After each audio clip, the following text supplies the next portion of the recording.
Alright guys, so for today I wanted to make an update video about the Nova, kind of as a general deal. Let's just say a lot has happened recently, and I did a couple things in the car and I didn't really get to show it just yet. I had some footage for the one big thing I want to talk about, and that's for my new Corbeau FX1 Pro driver's seat here. I had kind of a video going for it, and let's just say there was a couple snafus with the footage and such, but I can show some of that now.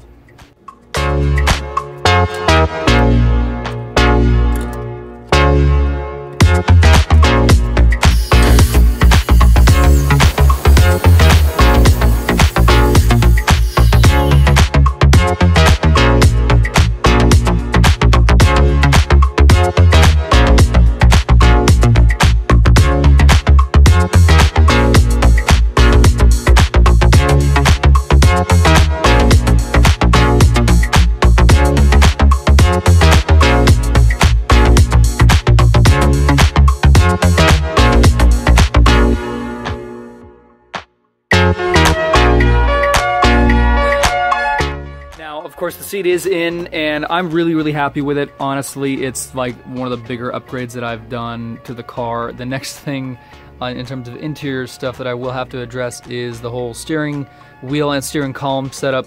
The driving position isn't great. It's kind of a little too far away, and it's still kind of a little too high up. So I want to see if there's something I can do to drop the steering column down. I will have to replace the steering column anyway, so kind of figuring out the direction I want to go there. And I do want to get a different wheel, something that looks better, functions a bit better.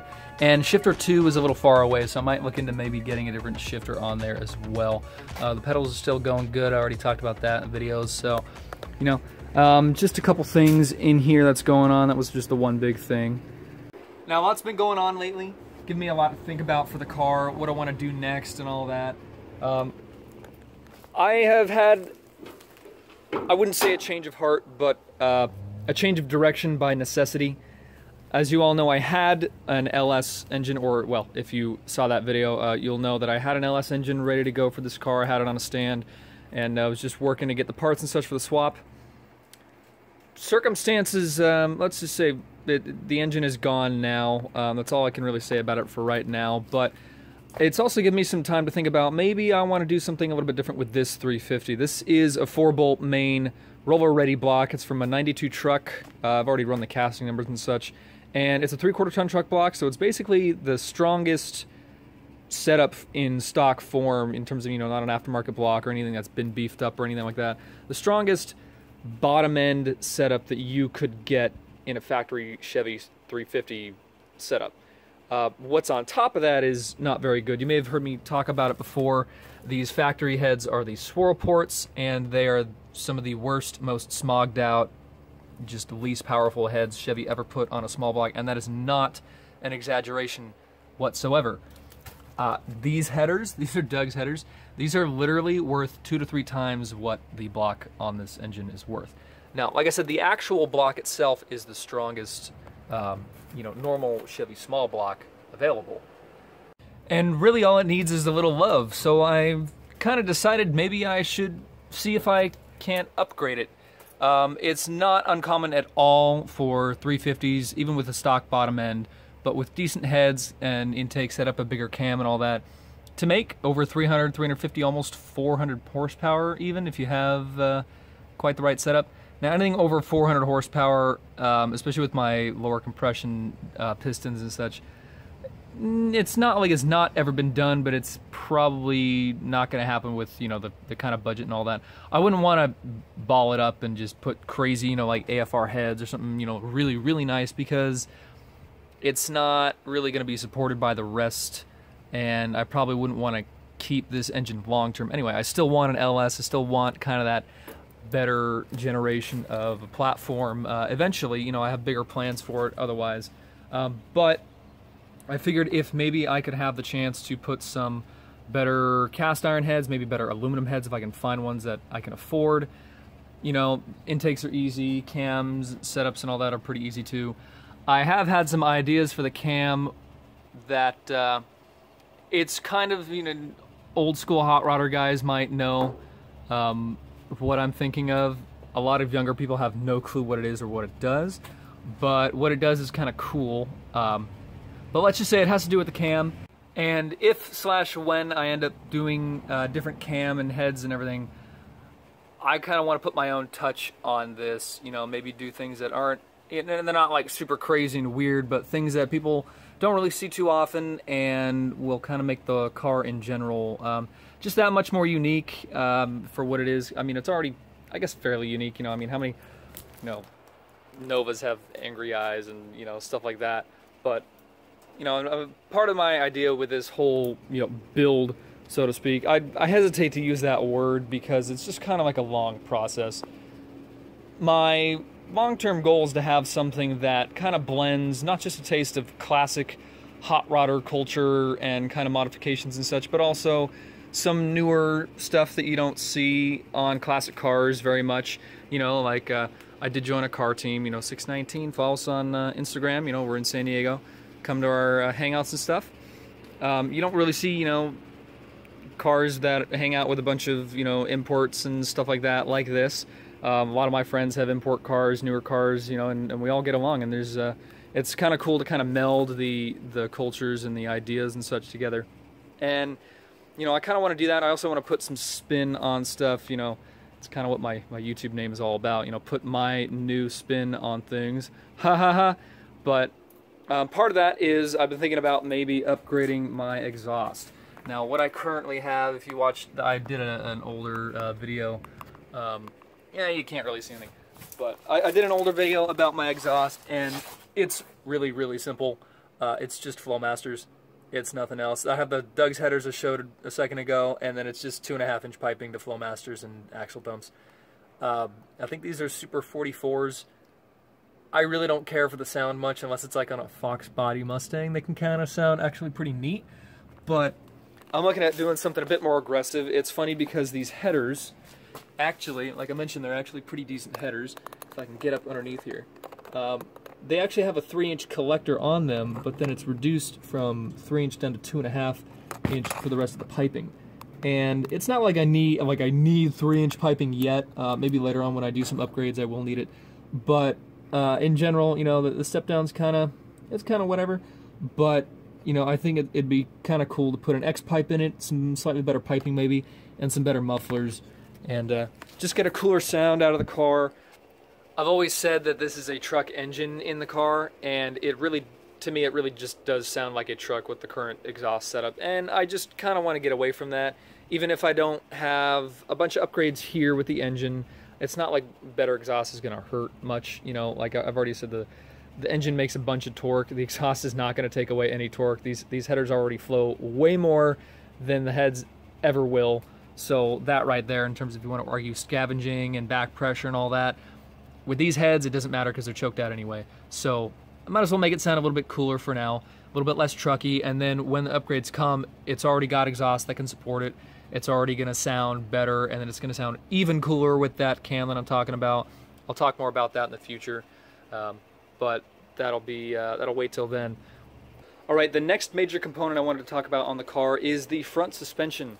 Now, yes, I have some stuff that's already set up for better handling than stock, but even though it's upgraded, it is upgraded on top of what underneath was designed in the 60s, and you know, the stock subframe and mounting points and all that, they are limited. As good as you can make these cars, they are still going to be behind a lot of modern stuff unless you do things like there are subframes you can buy to put Corvette suspension on them and all that, and things get kind of crazy when you start talking about that.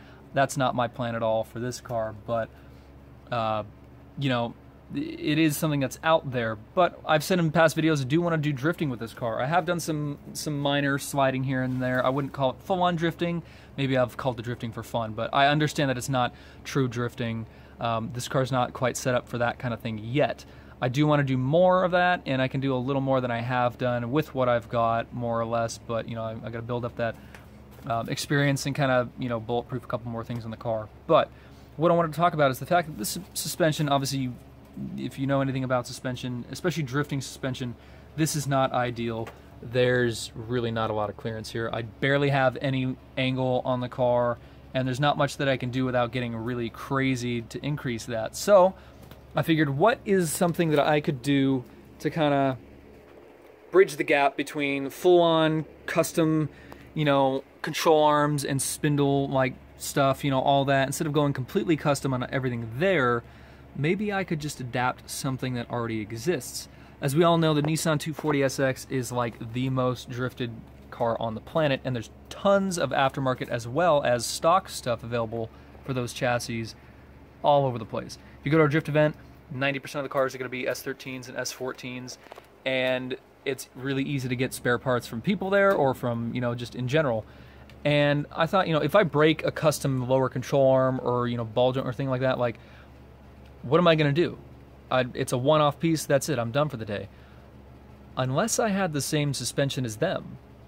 I've actually devised a way, and I'll talk about it more in a future video, but basically I think I can get 240SX suspension to work on my car without that much work, surprisingly.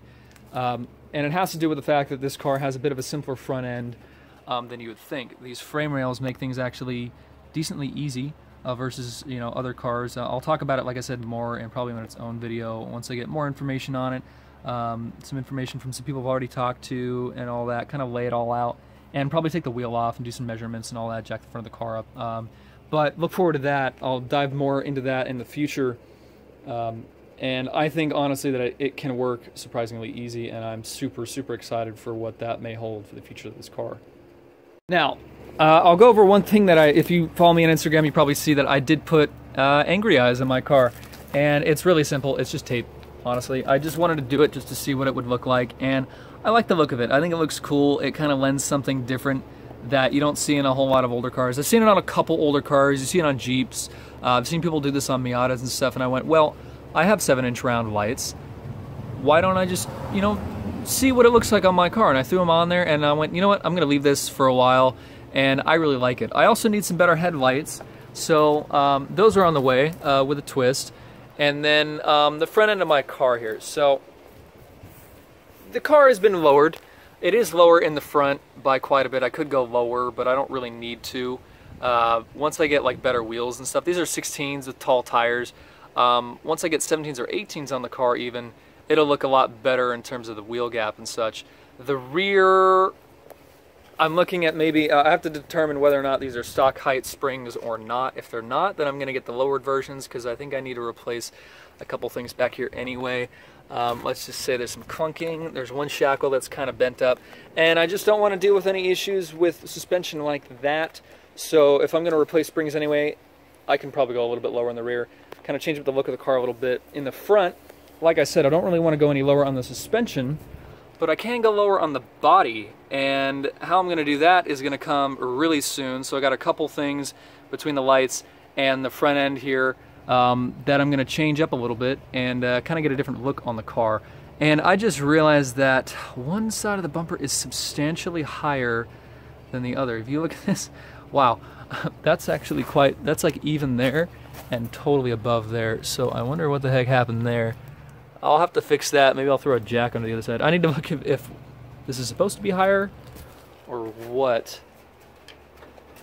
Anyway, maybe that'll be in a future video as well, me adjusting my bumper to fit a little bit more evenly. But anyway, so that's basically the gist of what I wanted to talk about today. And just a few things that I really wanted to kind of get my thoughts out there on. You know, I got the seat in, you know, playing around with some cosmetic stuff. Just to, you know, I want to change up the look of my car a little bit. I can't afford, you know, a whole new set of wheels and tires yet, but that's probably in the near future, maybe too. Hopefully kind of change up, you know, different offsets, a bit more aggressive look, change up the body look a little bit and make things a little bit more aggressive as well. And just, you know, kind of start really moving in more of a direction with this car that I want.